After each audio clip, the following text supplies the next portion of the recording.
Hello and welcome to the Essex Boys Murder Case Part 19. Before watching this video, I recommend watching Part 4 onwards, as these videos are about the key individuals and the murder victims' movements on the day of the 6th of December 1995. A quick mention to the Facebook page called The Real Essex Boys Murder Club, which is in capital letters. If you're interested, please feel free to join, as there's some great people on there with a lot of knowledge on this subject. So the next key individuals we're going to follow today are Mick Steele, Jack Wooms and Darren Nichols. So according to Darren Nichols' second statement, he turned up in his Golf convertible, and when he arrived at Mark's Tee at around 5 PM, he parked outside some flats opposite Ron Parkinson's motorcycle shop. Mick Steele had not turned up yet, so he said he went into the shop and he bought something. He then says when he came out of the shop, Mick Steele had turned up in his red Toyota Hilux. He climbed into the Toyota and was told they were going to do a deal with Pat Tate and Jack Wooms. So, if you've seen me last video, you'll know that these are probably the flats Darren Nichols is talking about. And he drove in here and he would have parked his Golf convertible somewhere in here.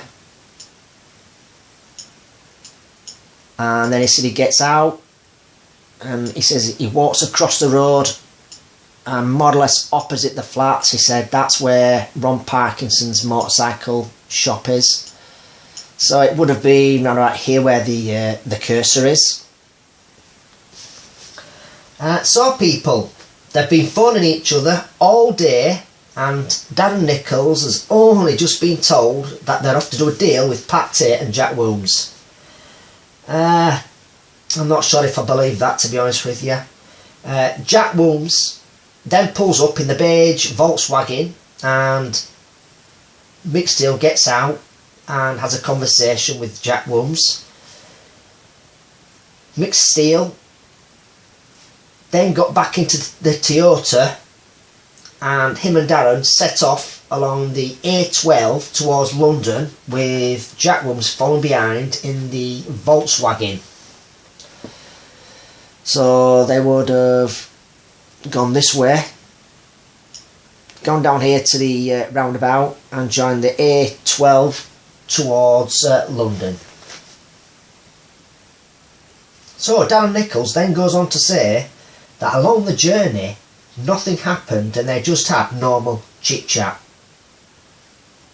I mean, is this normal for Mick Steele, someone who's never killed before, and he's just about to kill 3 Essex gangsters?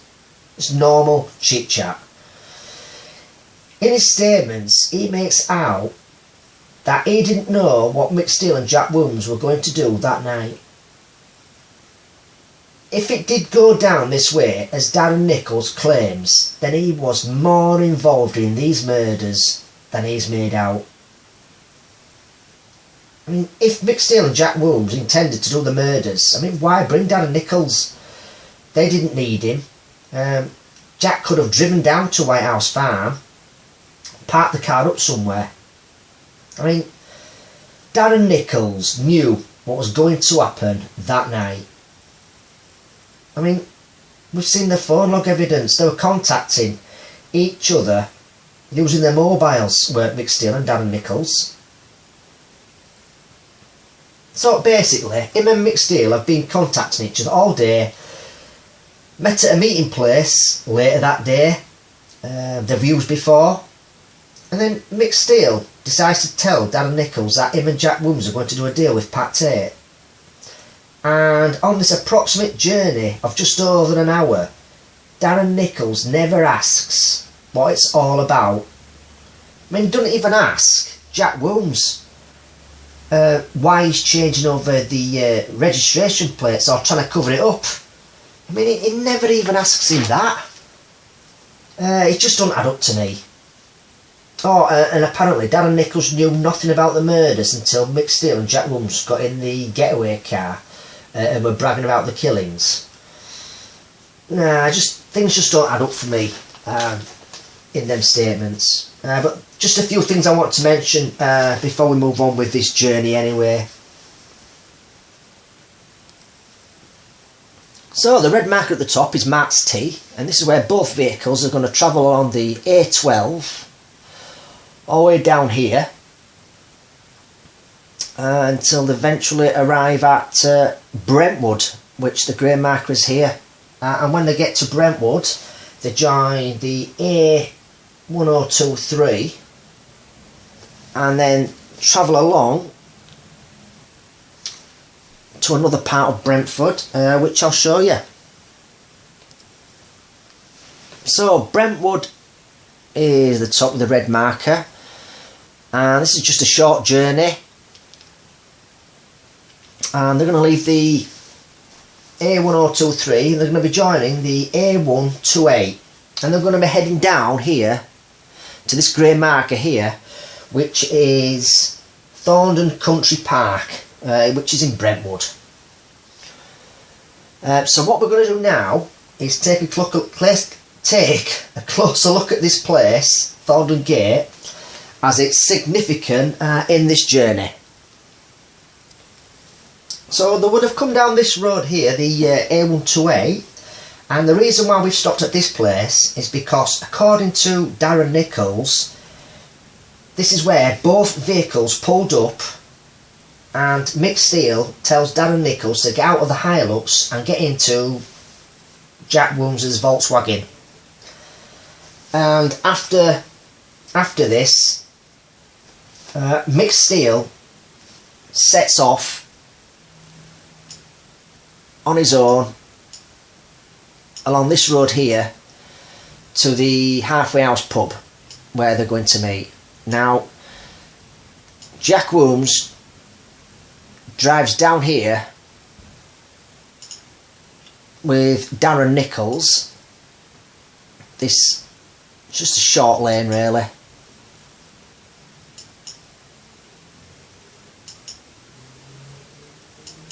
And when they get to the end of this lane, this is where Jack Wilms decides to put the false plates over the top of the other plates. Now it's just here. And as we know, according to Darren Nichols, it's wet, the tape isn't sticking, and Darren Nichols is telling Jack Wilms it's a bad idea, they're not going to stick, it's wet. So Jack Wilms decides to put the false plates back in the boot of the car, and this is where Jack Wilms tells Darren Nichols to be the driver.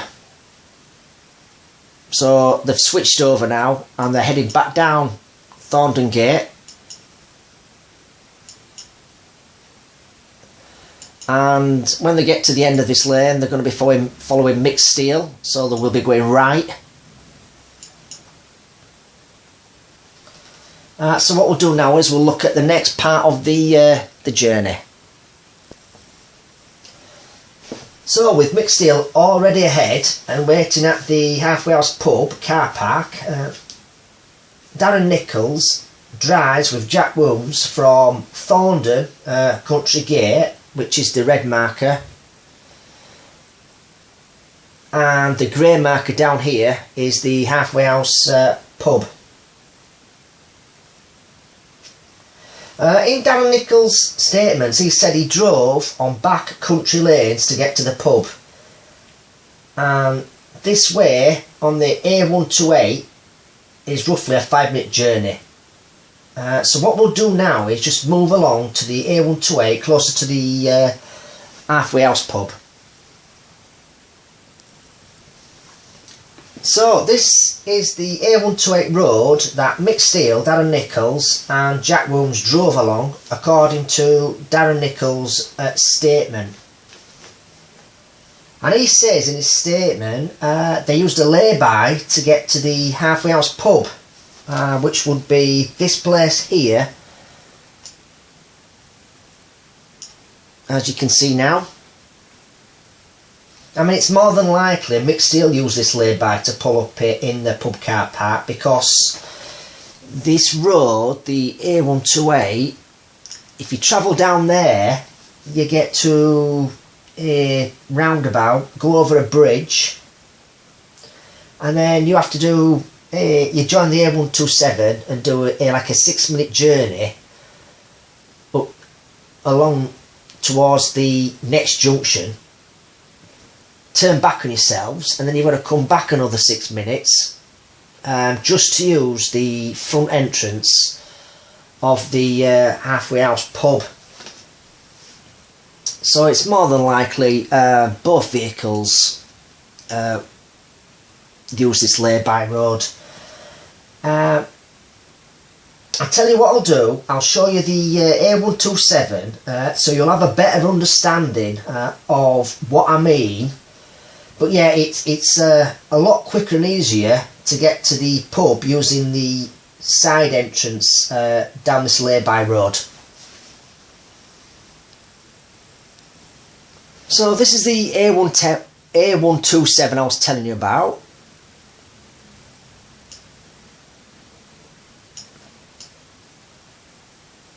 And as you can see, there's the halfway house pub, and to the right of it is the car park. Just see if I can zoom in a bit. Yeah, and it's down here. This is the actual front entrance to the car park, and just behind that car there is the lay-by entrance to the car park. If we just come down here a bit, you might not be able to see it from this angle, but I'll try. Where the black and white bollards are, it's just a little bit too far. I don't think you can see it from this angle, but the entrance to the lay-by is just where the cursor is. And the journey, if they'd have gone the long way round, which I'll show you now, they would have gone over to the roundabout, gone over this bridge here, come down this road here, along here, all the way down there, and it's a 6-minute journey, turn around at the junction, and a 6-minute journey all the way back just to use that front entrance. So it is quicker and easier using that side entrance if you know about it.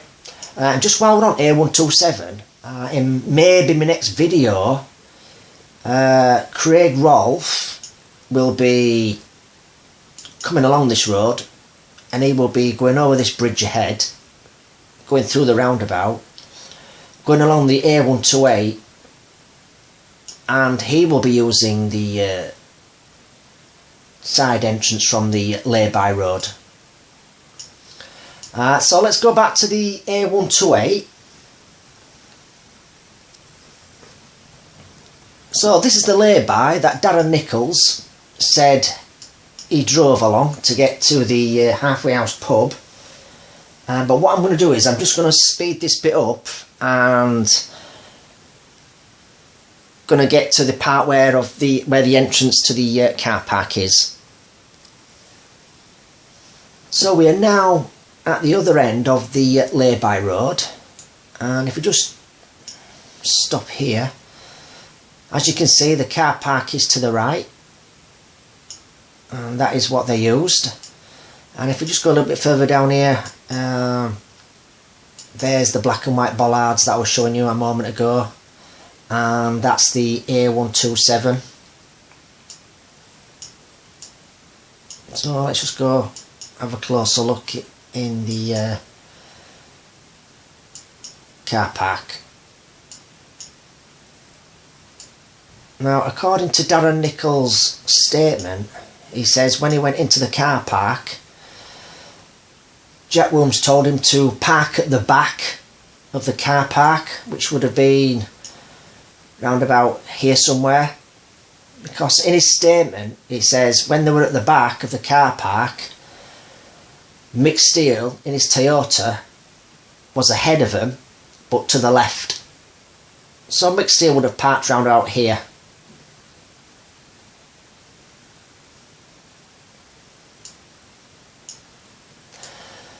And, oh, look at that. That's the blue Range Rover. God, how spooky is that? Wow. And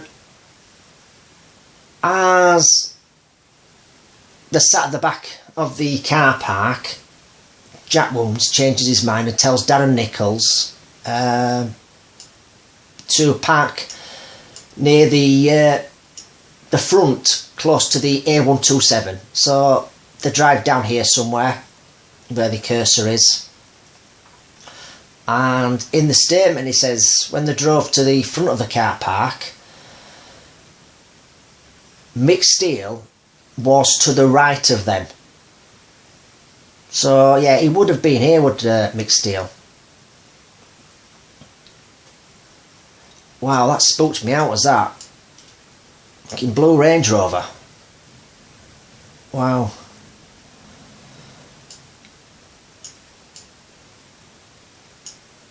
So, I tell you what we'll do. Let's have a time scale of the journey from Mark's Tee to the Halfway House pub. So, this is just a rough estimation from Mark's Tee to Brentwood.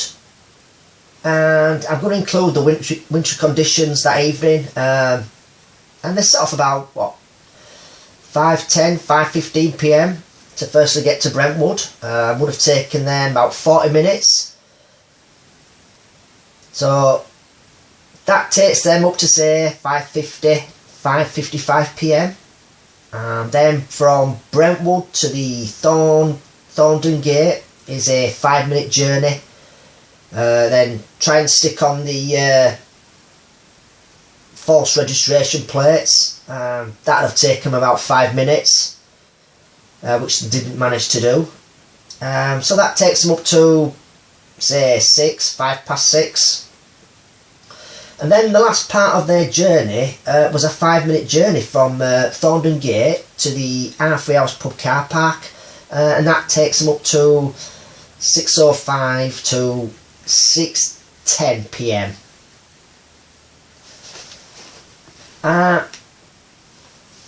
I know this is just a rough estimation of the journey time and take into account the weather conditions that evening, but it certainly is possible that this journey from Mark's Tee to the Halfway House pub in Brentwood was possible, even though they are cutting it fine.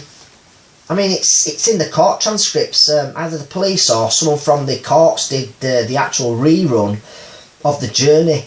And theirs come to about an hour or so. I can't remember the exact time.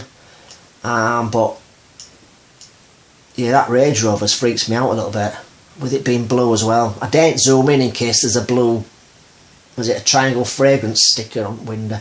Anyway, so I'm going to leave it there for today. With a final thought before I finish this video. If Darren Nichols was just a getaway driver, then Mick Steele and Jack Williams, they would have known he was weak link in the murders, so why keep him alive? Unless he was more involved, maybe. I mean, was Darren Nichols plotting with the other two all day and knew all about Tucker Tate and Rolfe were going to be murdered that night? I mean, we've seen the phone log evidence to back this up. Mick Steele and Jack Williams must have thought if all three of them were called in for questioning over the Essex Boys murders, he would bargain with the police for a lesser sentence. I mean, he was just a getaway driver so he says. I mean, he's going to say he never did the murders. He's a weak link. I mean, why not kill him? You see, Mick Steele and Jack Wilms can't say Darren Nichols was more involved at the trial, as they would have implicated themselves and they would have been found guilty outright. After the murders, Mick Steele and the others was doing drug deals with Russell Tate, Pat's brother. I mean, what if Darren Nichols had a quiet word with Russell Tate about what happened that night? I mean, after all, Darren Nichols knew nothing about what was going to happen that night. I mean, Mick Steele would have been taking a big risk dealing with Russell Tate. So what I'll do now is, I'll give you a quick roundup of where the key individuals are. Sarah Saunders is at her mum's address in Kingswood, Basildon, up to 3:30 p.m. Nipper Ellis is at his home address in Swanage, Dorset at 5:50 p.m. The grey Fiat Uno Turbo that Billy Jasper will be using later has arrived at the Peacock's Gym in London. Craig Rolfe, having returned on his journey near Grays Police Station, is back at his address in Chafford 100 Grays up to 5:15 p.m. Tony Tucker is at his home address in Fobbing at the same time. Pat Tate is at his bungalow on Gordon Road, Basildon at 6 p.m. So I'll leave it there for now, and thank you to all the YouTube subscribers. Hope you've enjoyed the video, and don't forget you can join the Real Essex Boys Murder Club, which is on Facebook, and it has over 18,000 members now. We get about 150 to 200 requests a day. It is the best source of information surrounding the Essex Boys case, and you don't get to see the boring, same old constant statements that just go on and on and on in our group. In fact, I'll tell you a quick story before I go. I was on a small group, Note Special, ages ago, and I saw a comment from a member asking the admin if they could show them a statement from Tony Tucker's wife. I think she was called Anne-Marie. I'm sure her first name were Anne. And the admin said, "Oh yeah, I'll get you a statement. I've seen it. It's a brilliant statement." So as I was looking, I just mentioned to the member, I don't think that Anne did. I don't think she did a statement. And the member replied back to me saying, "Yeah, I know.